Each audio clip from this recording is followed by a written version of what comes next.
दोस्तों आज से एक सेमेस्टर सोशियोलॉजी का एग्ज़ाम था डीडीयू का, तो जिसका कोड है SOC 305 और जिसका पेपर आईडी है यहाँ पे, जिसका पेपर आईडी है 5587। तो इसका हम लेकर आए हैं आंसर की।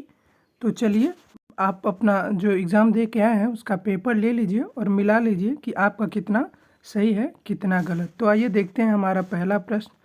तो पहला प्रश्न कह रहा है, भारत में घरेलू हिंसा से महिलाओं का संरक्षण अधिनियम किस वर्ष लागू किया गया था? तो ये किया गया था 2005 में।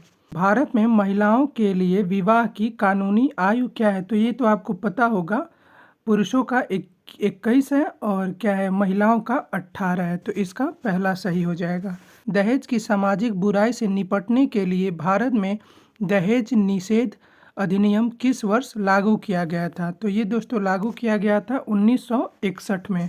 भारत में कार्यस्थल पर महिलाओं का यौन उत्पीड़न रोकथाम निषेध और निवारण अधिनियम किस वर्ष लागू किया गया था? तो ये लागू किया गया था 2013 में। भारत में बाल विवाह को रोकने के लिए बाल विवाह निषेध अधिनियम किस वर्ष लागू किया गया था? तो ये लागू किया गया था 2006 में।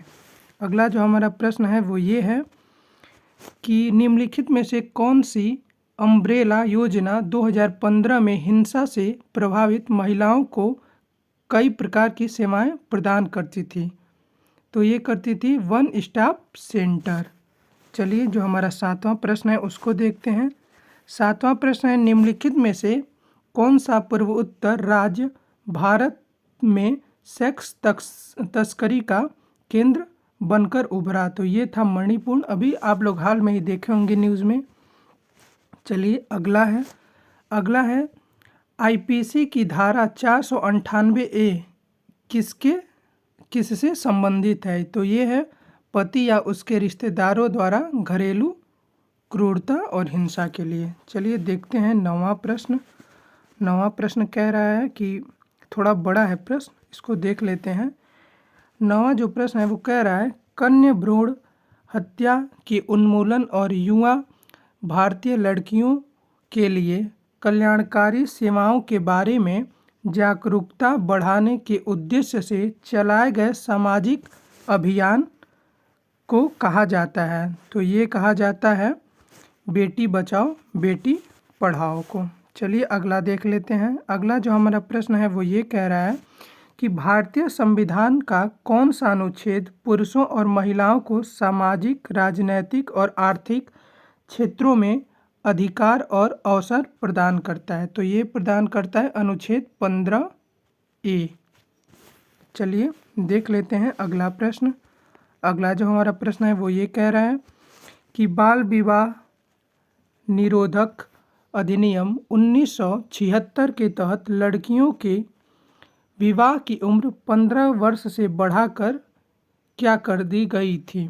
तो ये आपको अभी आप अगला वो पीछे का प्रश्न देखे होंगे जिसको 18 वर्ष कर दी गई थी। 11 का सी वाला सही उत्तर है। तो 12वां कह रहा है, घरेलू हिंसा में सभी शामिल हैं, तंग रंग साथी हिंसा।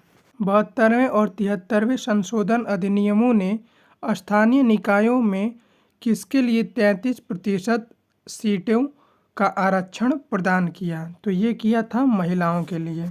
घरेलू हिंसा में शामिल हैं तो ये केवल शारीरिक हिंसा, केवल मानसिक हिंसा और घर के अंदर हिंसा। तो ये इसका डी होगा, ये सभी हिंसाएं। 15वां कार्यस्थल पर महिलाओं का यौन शोषण उत्पीड़न अधिनियम 2013 में निम्नलिखित में से शामिल है? तो इसमें शामिल है कार्यस्थल और आवास दोनों। चलिए चलते हैं अगले प्रश्न पर। अगला जो हमारा प्रश्न है, कार्यस्थल पर महिलाओं के यौन उत्पीड़न अधिनियम 2013 में कितने अध्याय और धाराएं थीं? तो ये थीं 8 अध्याय और 30 धाराएं। चलिए चलते हैं हमारे अगले प्रश्न पर। 17वां को देखते हैं। ये कह रहा है लिंग शब्द का अर्थ है, तो इसका सही उत्तर है बी वाला। इसका सही उत्तर है बी वाला। चलिए देखते हैं अगला 18वां। तो 18वां कह रहा है लिंग आधारित हिंसा में शामिल है, तो इसका होगा सी। 18वें का सी होगा। सहस्राब्दी विकास लक्ष्य का लैंगिक समानता से संबंधित एक विशिष्ट लक्ष्य था, जो प्राथमिक शिक्षा और लैंगिक समानता हासिल करना। इसका बी होगा, 19वें का बी। चलिए 20वां देख लेते हैं। 20वां का क्या है? लैंगिक समानता से संबंधित सतत विकास लक्ष्य है, तो ये है SDG 5। ग्लास सीलिंग एक शब्द है जिसका उपयोग निम्नलिखित का वर्णन करने के लिए किया जाता है, तो ये किया जाता है अदृश्य बाधाएं जो महिलाओं को संगठनों में शीर्ष पदों पर पहुंचाने से रोकती है। इसका ए सही होगा। चलिए देखते हैं अगला जो है वो ये कह रहा है महिला सशक्तिकरण का मुख्य घटक है, तो ये है शिक्षा। 22वें का ए होगा। कौन सा कथन नारीवाद से संबंधित है? तो इसका सही उत्तर होगा सी, जीवन के सभी क्षेत्रों में नारी पुरुष के साथ समानता की हकदार है। चलिए देखते हैं 24वां प्रश्न। 24वां प्रश्न है जो कह रहा है कि 2011 की जनगणना के अनुसार किस राज्य में लिंगानुपात सबसे कम है? तो इसका सही उत्तर होगा हरियाणा में। महिला पैदा नहीं होती, बनाई जाती है, यह किसका कथन है? तो ये है सिमोन द बोवार का। इसका उत्तर होगा बी। चलिए देखते हैं 26वां।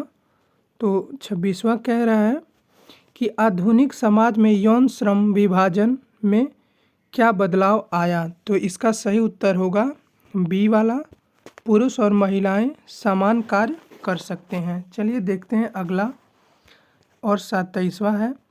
तो इसका जो है ये कह रहा है द सेकंड सेक्स पुस्तक के लेखक हैं, तो ये है सिमोन द बोवार। इसका सही उत्तर होगा सी वाला। चलिए देखते हैं 28वां। तो 28वां कह रहा है किस सिद्धांत के अनुसार यौन श्रम विभाजन जैविक नहीं बल्कि सामाजिक रूप से निर्मित है? तो इसका सही उत्तर होगा नारीवाद सिद्धांत। चलिए देखते हैं अगला प्रश्न 29वां। यौन श्रम विभाजन का मुख्य आधार है, तो ये है लिंग। इसका सही उत्तर होगा सी वाला। चलिए देखते हैं 30वां। तो 30वां कह रहा है विश्व की सबसे अधिक लैंगिक समानता वाला देश कौन सा है? तो इसका सही उत्तर होगा ए, आइसलैंड। चलिए देखते हैं अगला, और 31वां। सर्वप्रथम लैंगिक अंतराल सूचांक कब जारी किया गया? तो ये जारी किया गया था 2006 में। इसका सही उत्तर ए होगा। पारंपरिक भारतीय समाज में महिलाओं की प्राथमिक भूमिका देखी जाती है, तो ये देखी जाती है गृहिणी के रूप में। इसका सही उत्तर होगा ए।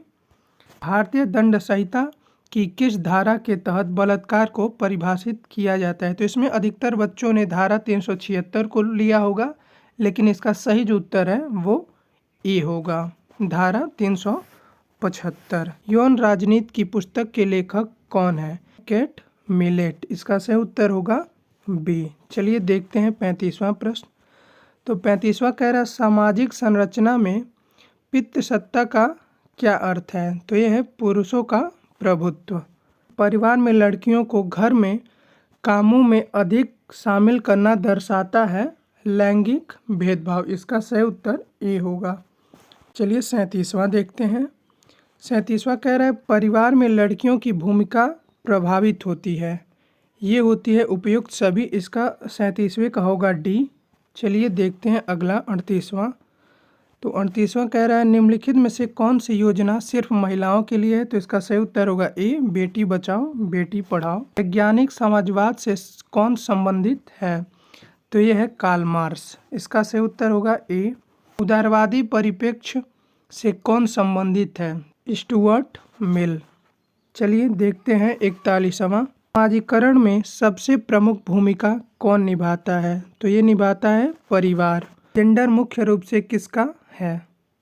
तो ये इसका सही उत्तर होगा बी, सामाजिक सांस्कृतिक निर्माण, ये उसका सही उत्तर होगा। चलिए देखते हैं 43वां। 43वां कह रहा है हिंदू उत्तराधिकार संशोधन अधिनियम अधिनियमित किया गया, तो ये किया गया था। इसका सही उत्तर होगा बी, 2005 में।